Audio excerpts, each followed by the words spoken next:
This Family Life News podcast is made possible by the support of listeners like you.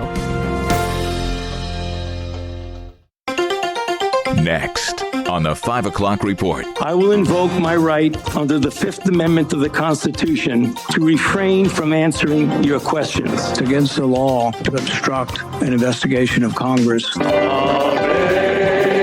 Now, let's go to the newsroom.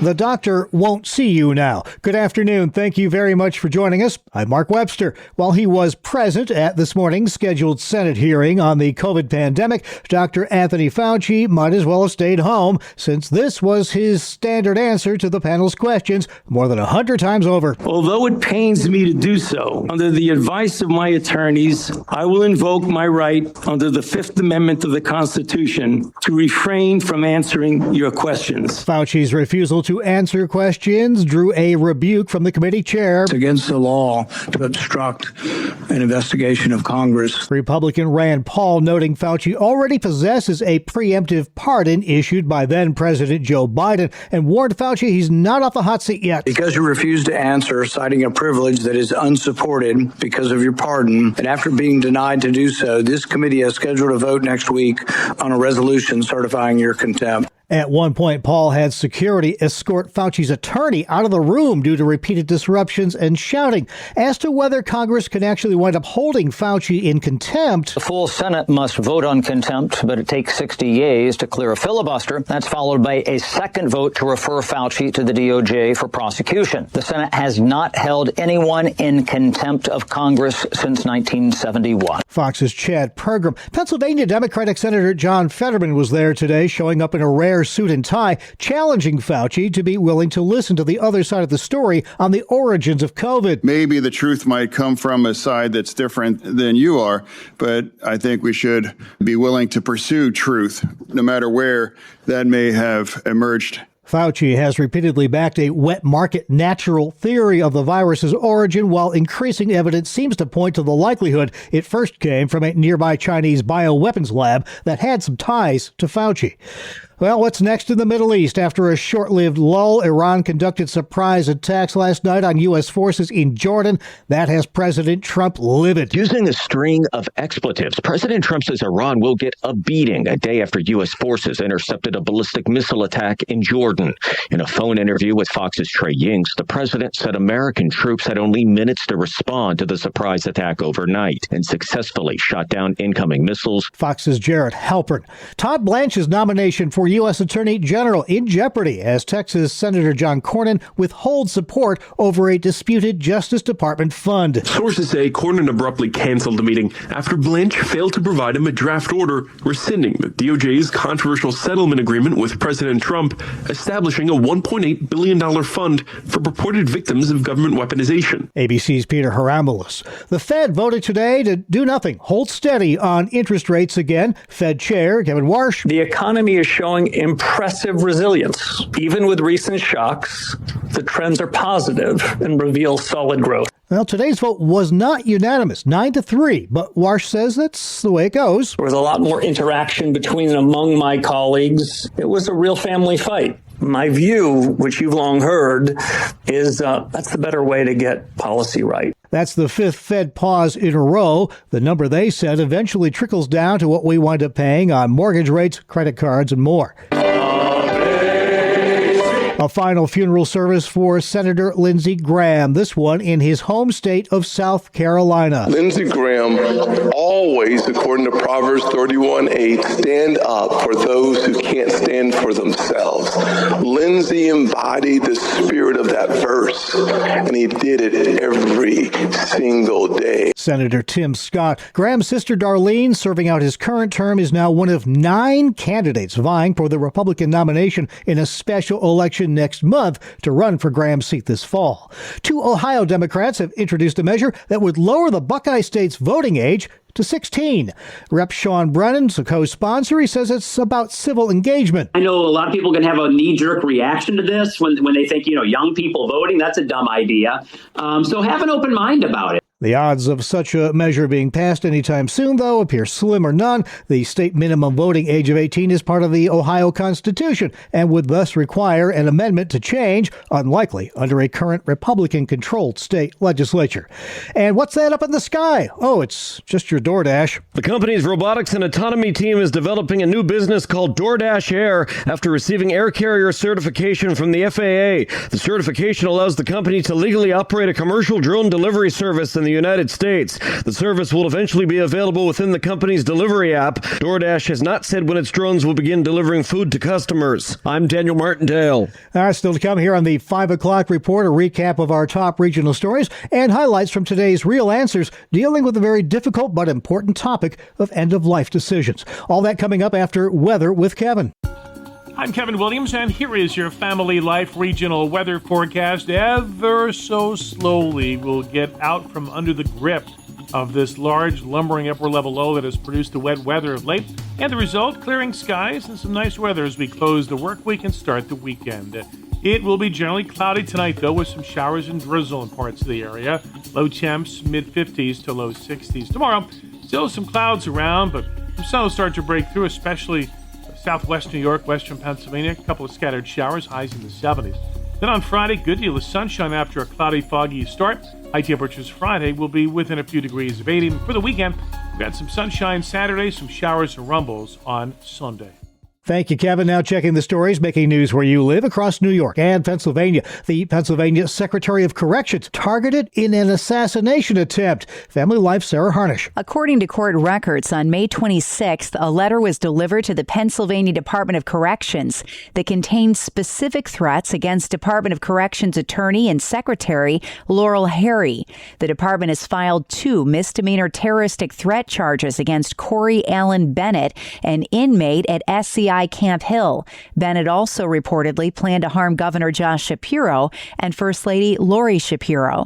Sarah Harnish, Family Life News. Thank you, Sarah. You might see an increased military and police presence if you're out and about Mechanicsburg, Pennsylvania, come Thursday. That's because the Naval Support Activity Mechanicsburg Public Affairs Office says they're conducting a comprehensive security training exercise. They'll use their giant voice mass notification system with text messaging to distribute info.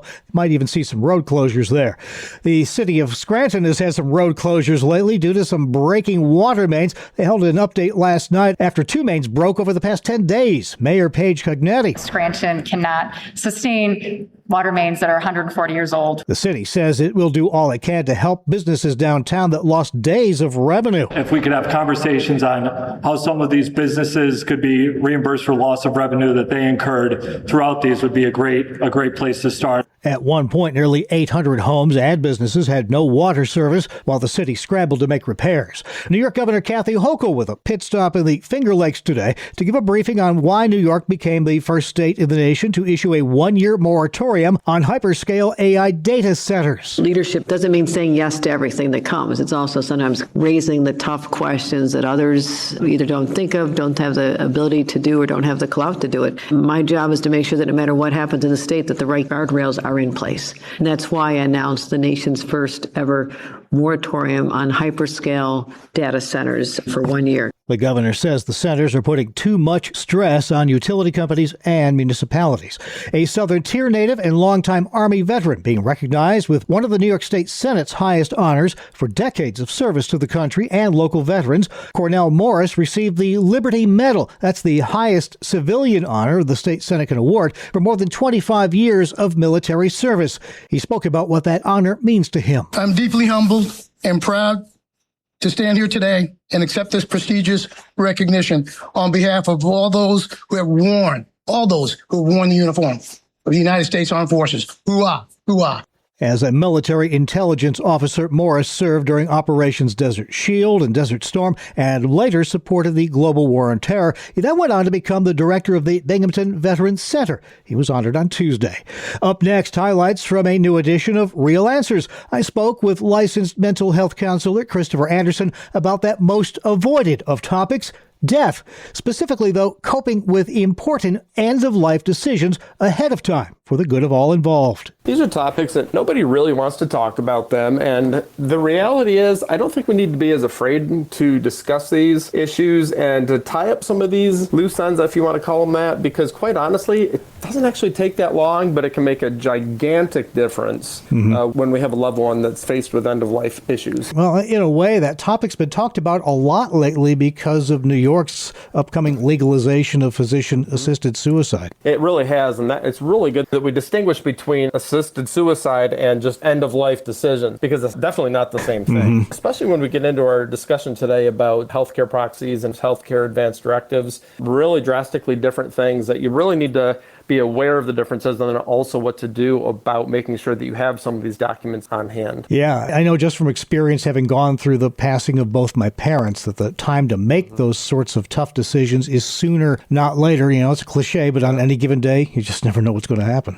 You don't know what's going to happen when it's your time, quite honestly. And the reality is having these documents in place is so important at relieving the pressure on your loved ones following your own passing. Because really what you're doing is you're giving directions about what you'd like to have happen once you're incapacitated to the point where you can't make your own healthcare decisions anymore. For example, let's say that you are in a terminal condition and the doctors have done everything possible. Okay, that's the thing. They're going to do everything they can to save your life. An advance directive doesn't come into play until they've done everything they can. And basically what you're deciding is, do you want to be kept alive on machines or with feeding tubes, that type of thing? Or have you decided that once they've done everything they can do, and that's the only way they can extend your life, are you making the decision at that point that there's nothing else they can do and you just want to go peacefully and naturally? That's really what this is about. It's not the same thing as assisted suicide, okay? Because assisted suicide is you deciding I don't want to live anymore, and it could be irrespective of any terminal condition. There's a lot of nuances there, and I can't get into all of them at this point. It'd take a long time, but a medical advance directive just says that once the doctors have done everything they can to try to save your life and there's nothing else they can do, do you want to stay on the machines? Let's say your brain might be functioning, but that's it. If you remember the case of Terry Schiavo several years ago, this was a big case that brought national attention to these issues because there was a fight in her family about whether she should be kept alive on machines or not. She didn't have any kind of an advance directive in place. You know, half the family wanted to keep her alive, the other half didn't. So again, having a healthcare proxy or an advance directive, now that, you know, the laws and the regulations are different depending on which state you're in. You'll have to look up, you know, whether you're a Pennsylvania listener, Ohio, or New York, you really got to know what your state laws are. Making these decisions now really relieves the pressure and stress on your family members who are already in a compromised state because of the fact that they're losing you. It really relieves the pressure on them because they'll know exactly what you wanted. They're both legal documents, but they're not quite the same. What's the difference, advance directive and a healthcare proxy? Like I said, different states might define them a little bit different from one another, and I would just encourage you to get onto your state's websites and find out just what each of those documents covers. If you have a designated power of attorney, for example, a healthcare power of attorney, then they need to be aware of all of these documents. Definitely get on your websites and look to see what those differences are. Now, here's the good thing, Mark. We could use a good thing about now. It doesn't take that much time and effort to put these documents into effect. In a lot of cases, there's pre-printed forms that you just basically fill out, and you can actually complete some of these and have these forms in effect in half an hour. It doesn't take that long, but the time and the stress and the emotional weight that doing this now saves your family later is well worth the minimal time and effort that it takes place. It's not a comfortable topic and not really a comfortable thing to have to consider, but the reality is go ahead and do it, get those documents in place, and it will just be relieving so much stress on your family when they're grieving your loss, ultimately. Part of today's Real Answers. You can hear the entire feature and all of our Family Life original news features at Apple Podcasts, YouTube, Spotify, and FamilyLife.org. This is the 5 o'clock report on Family Life. Wealth can be held in the hand without ruling the heart. Hi, I'm Rob West with the Faith and Finance Minute. Job is often remembered for his suffering, but before that suffering, Scripture describes him as one of the wealthiest men in the East. Yet in Job 31, as he defends his integrity, Job says he never made gold his security or rejoiced simply because his wealth was great. Why? Because to trust in riches would have been, in his words, to deny God above. Job understood that the danger is not simply having wealth, it's letting wealth become the source of our confidence and joy. So ask yourself, is my peace resting in God's faithfulness or in my financial strength? Money may rise or fall, but only God is worthy of our trust. We can help you learn to manage your money according to biblical principles when you download the free FaithFi app. You'll find it on our website at faithfi.com. Thank you, Mr. West. Finally at 5, a postal worker who delivered when it mattered most. A routine trip to the Clifton, Arizona post office for Kylie Vega suddenly turned into anything but when her 8-month-old daughter, Nova, suddenly stopped breathing.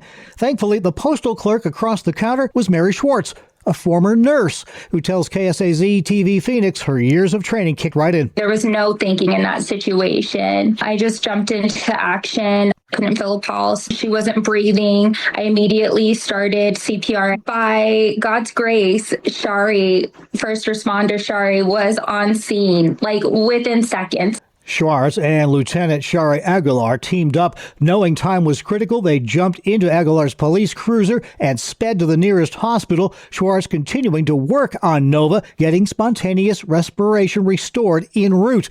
Turned out little Nova had a hole in her heart, which has now been fixed surgically, and the effort to save her life left her mom with a grateful heart. I can't thank her enough. I'm grateful that there's very kind people like that still in this world. Schwartz says she's glad to have been able to help and hopes it also encourages others to get basic CPR training because you just never know when it could make all the difference in the world for someone.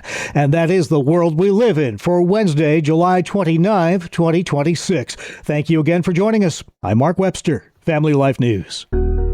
Thank you for listening to this Family Life News podcast. If you've been encouraged by what you've heard, please share it with others and click the subscribe button to automatically receive future episodes. Family Life is a listener-supported ministry.